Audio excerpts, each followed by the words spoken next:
ԱՄՆ նախագահ Դոնալդ Թրամփը 5 օրով երկարաձգում է Իրանին տված ժամանակը Հորմուզի նեղուցը բացելու համար, ինչը չանելու դեպքում նա սպառնում է ոչնչացնել Իրանի էլեկտրակայանները սկսած ամենամեծից։ Թրամփը հայտարարել է, որ վերջին 2 օրվա ընթացքում Վաշինգտոնը եւ Թեհրանը լավ եւ արդյունավետ զրույցներ են ունեցել Մերձավոր Արևելքում հակամարտության ամբողջական եւ լիակատար լուծման շուրջ։ Հիմնվելով այս խորը հանգամանալից եւ կառուցողական զրույցների վրա, որոնք կշարունակվեն շաբաթվա ընթացքում, ես պատերազմի նախարարությանը հանձնարարել եմ 5 օրով հետաձգել Իրանի էլեկտրակայանների եւ էներգետիկ ենթակառուցվածքների դեմ ուղղված ցանկացած եւ բոլոր ռազմական հարվածները, կախված ընթացիկ հանդիպումների եւ քննարկումների հաջողությունից, նշել է նա։ Ավելի վաղ Իրանն արձագանքել էր վերջնաժամկետի մասին հայտարարությանը, նշելով, որ երկրի նավթային եւ էներգետիկ օբյեկտներին հարվածների դեպքում Մերձավոր Արևելքում ԱՄՆ-ին պատկանող բոլոր էներգետիկ ենթակառուցվածքները կթիրախավորվեն, իսկ Հորմուզի նեղուցն ամբողջությամբ կփակվի։ Իրանի Ֆարս լրատվական գործակալությունն անգամ հրապարակել էր օբյեկտների ցանկ, որոնք կարող են հարձակման ենթարկվել։ Դրանց թվում է Արաբական Միացյալ Էմիրությունների ատոմային էլեկտրակայանը։ Իրանի նախագահ Մասուդ Փեզեշքյանն էլ հայտարարել է Վաշինգտոնի սպառնալիքները հուսահատության դրսևորում են։ Նա հավելել է Հորմուզի նեղուցը բաց է բոլորի համար, բացի նրանցից, ովքեր ոտնձգություն են կատարում Իրանի նկատմամբ։ Իրանի պաշտպանության խորհուրդն իր հերթին սպառնացել է երկրի դեմ ցամաքային ներխուժման դեպքում ականներ տեղադրել ամբողջ Պարսից ծոցում։ Ըստ էներգետիկայի միջազգային գործակալության գործադիր տնօրենի 1970-ականների երկու հաջորդական էներգետիկ ճգնաժամերի ընթացքում աշխարհը կորցնում էր օրական 5 միլիոն բարել նավթ, այժմ այդ թիվը հասնում է օրական 11 միլիոն բարելի։ Նա նաև հայտնել է, որ ներկայիս ռազմական գործողությունների հետևանքով Մերձավոր Արևելքում առնվազն 40 էներգետիկ օբյեկտ է վնասվել։ Հորմուզի նեղուցը բացելու կոչով հանդես են եկել Իսպանիայի վարչապետը եւ Ֆրանսիայի նախագահը, թեման հեռախոսազրույցում քննարկել են նաեւ ԱՄՆ նախագահը եւ Մեծ Բրիտանիայի վարչապետը։ Կողմերը շեշտել են նեղուցի բացումը կարևոր է համաշխարհային էներգետիկ շուկայի կայունության համար։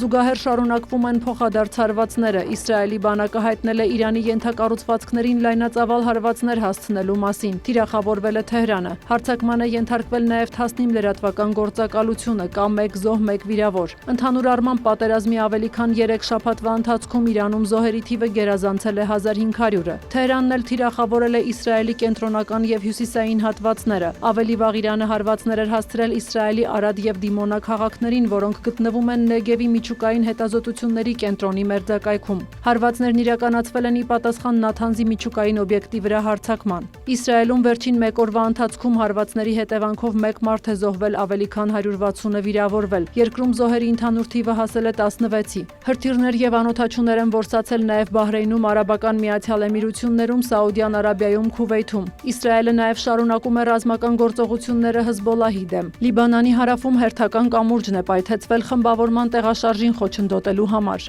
Լիբանանի նախագահը դա անվանել է ցամաքային ներխուժման նախերգանք։ Ժոզեֆ Աունի խոսքով Լիբանանն իր մտահոգությունները բարձրացրել է դիվանագիտական ուղիներով։ Նա խոստացել է զինաթափել Հեզբոլլահին եւ ուղիղ բանակցություններ է առաջարկել Իսրայելին։ Երկրում իսրայելական հարվածների զոհերի թիվը գերազանցել է 1000-ը։ Մերձավոր Արևելքում լարվածության ֆոնին պետքարտուղարությունն ամբողջ աշխարհում, հատկապես տարածաշրջանում գտնվող ամերիկացիներին կոչ է արել զգուշավորություն դրսևորել։ Ինչ վերաբերում է պատերազմի ավարտի հնարավոր ժամկետներին, Իսրայելի բանակի խոսնակը հայտարարել է, որ Իրանի եւ Հեզբոլլահի դեմ առջևում դեռ մի քանի շաբաթվա մարտեր են սպասվում։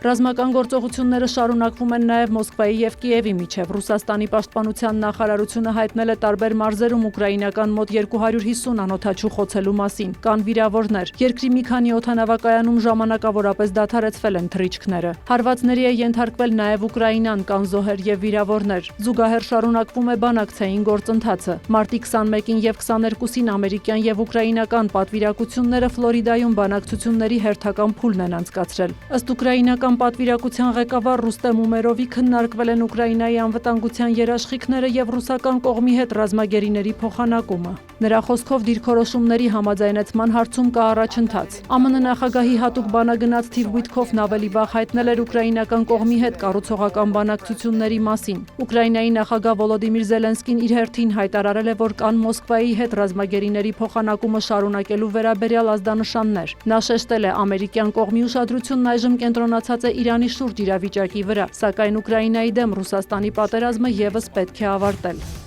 Փարիզի քաղաքապետի ընտրությունների երկրորդ փուլում հաղթող է ճանաչվել սոցիալիստական կուսակցության թեկնածու Էմանուել Գրեգուարը։ Նա իր կուսակից հեռացող քաղաքապետ Ան Իդալգոյից ստացել է Փարիզի խորհրդանշական բանալիները։ 48-ամյա Գրեգուարը հավաքել է ձայների 51%-ը, 9%-ային կետով առաջ անցնելով Ֆրանսիայի մշակույթի նախկին նախարար Ռաշիդա Դատիից։ Վերջինս փետրվարին հրաժարվել էր նախարարի պաշտոնից քաղաքապետի ընտրություններին մասնակցելու համար։ Փարիզի քաղաքապետի պաշտոնի երրորդ թեկնածուն ձախ անկոտրում Ֆրանսիա կուսակցության ներկայացուցիչ Սոֆի Շիկիրուն ստացել է ընտրողների ձայների մոտ 8%-ը։